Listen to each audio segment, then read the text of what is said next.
you could walk chaotically in the indoor spaces. Right, so what they came up with was a plan that probably did no good, changed a lot of people's behavior.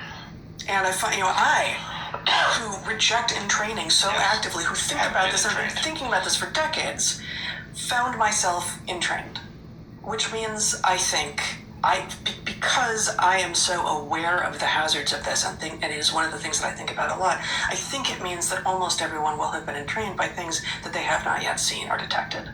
And that we should all try to become conscious of the ways in which that has happened and break it. And this is, harking back to Wendell Berry's manifesto, the Mad Farmers Liberation Front that I read last week, and then I also posted on my Substack this week.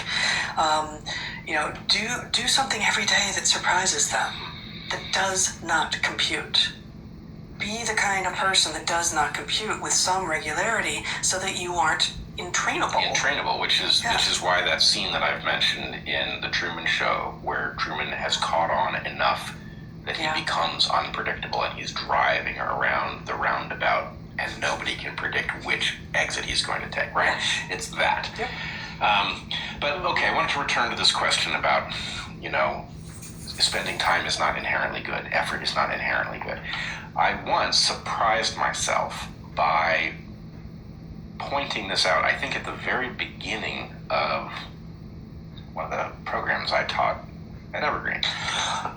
And I was shocked at my students' reaction, because what I said is that work is not good.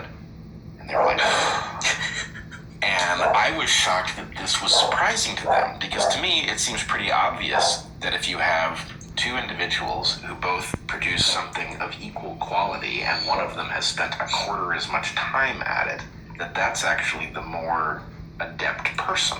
And that we should all be striving for a given level of product. We should be striving to invest as little time. And it doesn't mean that you don't want to invest more time, but it means if you're going to invest more time, you want to get more out of it. And so, the investment is a necessary evil. The point is, we like people who work hard because they tend to produce things, but we should not like people who waste their effort. Okay, but so you're going to be misunderstood two ways, I think. Only two. Well, I can see how I would misunderstand you two ways if I did not know you well and had not taught with you in several situations. I'll probably forget one of them while I speak to the first. The first is that, let's see, you call it productive goofing off. Is that what you call it? You do a lot of stuff. You spend a lot of your time that to anyone outside of you looks like you're not doing anything. Yep.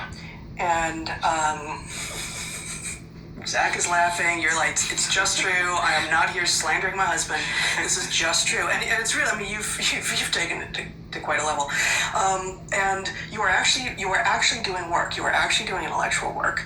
And so, to fit into your equation, you can't cheat. You got to count that as time spent. Oh, right. But it doesn't look like what people expect you to look like when you're spending time on a project, on an intellectual project. So that's one thing.